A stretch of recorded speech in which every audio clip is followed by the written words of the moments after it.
No president had previously been indicted. No president had previously been prosecuted until the Biden-Harris White House came along. And in the last 4 years, we've seen Donald Trump indicted and prosecuted not once, not twice, not 3 times, but 4 separate times. And 2 assassination attempts, Senator. I have to say, Javert from Les Mis would be chagrined. Thank you, Mr. Chairman. General Bondi, welcome.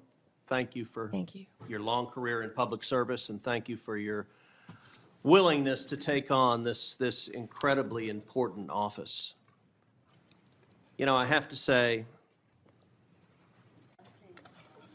I don't know that there is a more important position in this new administration than the position to which you have been nominated, Attorney General of the United States. I thought the exchange just a moment ago with Senator Hirono was illustrative. She asked you how you would respond if the president asked you to target his political enemies. It's rather striking because it's not a hypothetical. It has happened over the last 4 years. And I think perhaps the most tragic legacy of the Biden-Harris administration has been the politicization and the weaponization of the United States Department of Justice. And we don't need to ask hypothetically because Joe Biden publicly mused and allowed the New York Times to report it, calling on Merrick Garland, why will he not prosecute Trump more quickly? And Merrick Garland, sadly, he sat in that chair and promised to be apolitical, and he broke that promise almost the instant he walked into the Department of Justice. If you look on the west pediment of the Supreme Court of the United States, just above the entrance, there's a simple yet profound 4-word phrase, equal justice under law. We have seen over the last 4 years a Department of Justice that systematically targeted the political opponents of Joe Biden and Kamala Harris, and that systematically protected his friends and allies. And it is tragic to see the loss of confidence in the American people, in the Department of Justice, and in the FBI. I would note, I don't think there's an institution in America who has lost more respect from the American people than the FBI has in the last 4 years. That is a grotesque violation of the obligation of the Department of Justice and the FBI. So I want to start with just a very simple question. If you are confirmed as Attorney General, will you pledge to fairly and faithfully uphold the law regardless of party? So help me God. Amen. Look, and I want to be clear for folks at home. I don't want a Republican Department of Justice. I don't want a Democrat Department of Justice. I want a Department of Justice that follows the damn law. And I think the American people do too. That shouldn't be too much to expect. Now, I'm grateful to President Trump for nominating you. I think on any objective level, you're clearly qualified for this position. You have been a prosecutor for decades. You have been the elected Attorney General of the state of Florida, the 3rd largest state in America, for 8 years. Let me ask you, in terms of your practice, how many criminal cases over the course of your career have you personally handled? Handled thousands. How many of those were before a jury? Hundreds. I don't want to overstate, but hundreds. I was in a courtroom for many years. I tried 4 when I was an intern, jury trials. I think you had to try at least 20 in misdemeanor before you went to felony. Then you were in court every day, and I was also lead trial attorney for many years trying many cases. So. And how many of those cases would have been before a judge? Oh, hundreds and hundreds as well, but hundreds before a jury, I would assume. And as Attorney General of Florida, how many lawyers did you supervise roughly? Approximately 400, Senator. Now, I also want to clarify something. During the course of this hearing, several Democrat senators have referred to you as President Trump's quote, personal lawyer. Now I don't believe that is an accurate characterization. As I understand it, you represented President Trump as a White House special advisor during his first impeachment trial. Is that correct? Within Office of White House Counsel, yes, Senator.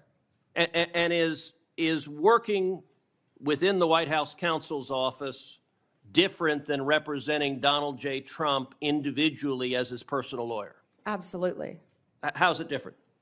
You're working for the government. You're working for the Office of White House Counsel. You're not representing him in his personal capacity. And so you have not represented him in his business affairs, in his personal life, or in any of the criminal trials he has faced?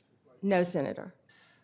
And, you know, when it comes to weaponization, it's worth noting that in more than 2 centuries of our nation's history, no president had previously been indicted, no president had previously been prosecuted until the Biden-Harris White House came along. And in the last 4 years, we've seen Donald Trump indicted and prosecuted not once, not twice, not 3 times, but 4 separate times.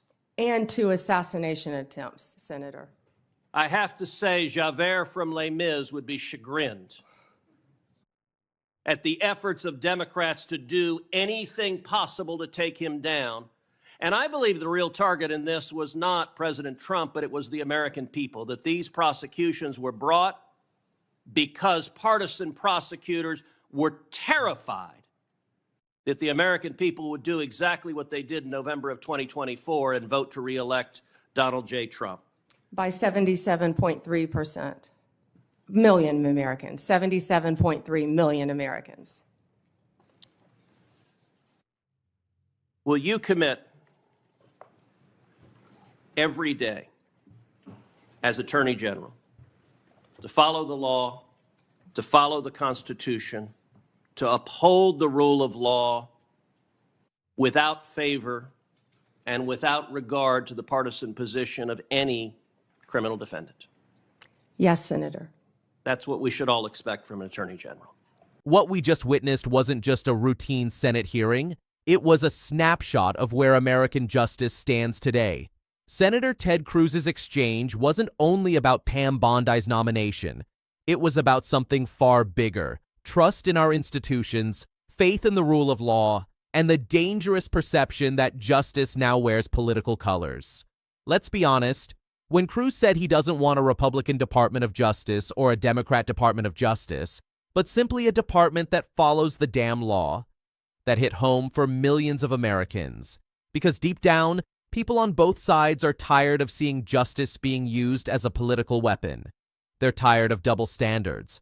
They're tired of watching investigations that feel selective, prosecutions that feel strategic, and verdicts that seem pre-decided by headlines rather than evidence. And that's exactly what Cruz was pushing back against. He wasn't defending a party, he was defending a principle: that justice, by definition, must be blind. Think about it. The idea that the Department of Justice has been politicized isn't some fringe theory anymore. It's a growing fear shared by everyday citizens. It's what happens when Americans start believing that who you vote for determines how you're treated under the law. That's not democracy. That's danger. Now, some might say Cruz is just performing, that this is political theater. But listen carefully. He's referencing something deeper: the erosion of credibility. When the FBI and DOJ lose public trust, it doesn't just hurt one party. It hurts every single person who depends on those institutions to protect their rights. Cruz's questioning of Bondi wasn't hostile. It was deliberate. He wanted to make one thing clear: the next Attorney General must restore fairness. Pam Bondi's answers were calm, confident, and rooted in experience. Decades as a prosecutor, hundreds of jury trials, years of leadership as Florida's Attorney General. That background matters, because right now, America doesn't just need power, it needs principle. And when Cruz pressed her, "Will you uphold the law regardless of party?" And she said, "Yes, Senator, that's what we should all expect from an Attorney General." That's the kind of moment this country is starving for: accountability, clarity, a return to balance. This hearing wasn't about political drama. It was about reclaiming trust. Because here's the uncomfortable truth. Justice has to be more than fair. It has to feel fair. The perception of bias can be just as damaging as bias itself. When people start thinking the system is rigged, they stop believing in it altogether. Cruz is sounding the alarm that once justice becomes a tool for punishment rather than protection, democracy begins to crumble from within. And history proves it. No nation survives when its citizens lose faith in the fairness of the law. Now, whether you agree with Cruz or not, the conversation he's forcing us to have is essential. Because every American should want the same thing, a Department of Justice that treats everyone equally, whether their name is Trump or Biden, whether they live in Texas or New York. This moment isn't about one administration or one hearing. It's about what kind of justice system we're leaving behind for the next generation. One that prosecutes based on facts, not politics. One that respects process, not popularity. And that's why this matters. Because if we want a future where people believe in America again, we have to fix how justice feels.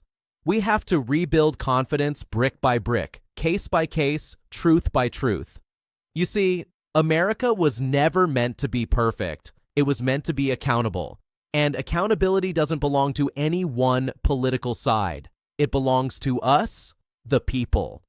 So as this hearing unfolds, as political battles keep playing out on TV, remember this. The fight isn't between red and blue. It's between fairness and favoritism, between truth and narrative, between law and power. And right now, America has to decide which one it wants to serve. Senator Cruz said something that stuck with me: equal justice under law. Those 4 words are carved into the Supreme Court, not as decoration, but as a promise. A promise that justice will never take sides, that the law will stand taller than politics, that no matter who you are, the rules remain the same. That's what this hearing is about. And that's what every American deserves to see restored. So here's my question to you watching. Do you believe America can still have a truly impartial justice system? Can we still get back to that promise of equality under the law? Or have we crossed a line we can't return from? Let me know what you think in the comments.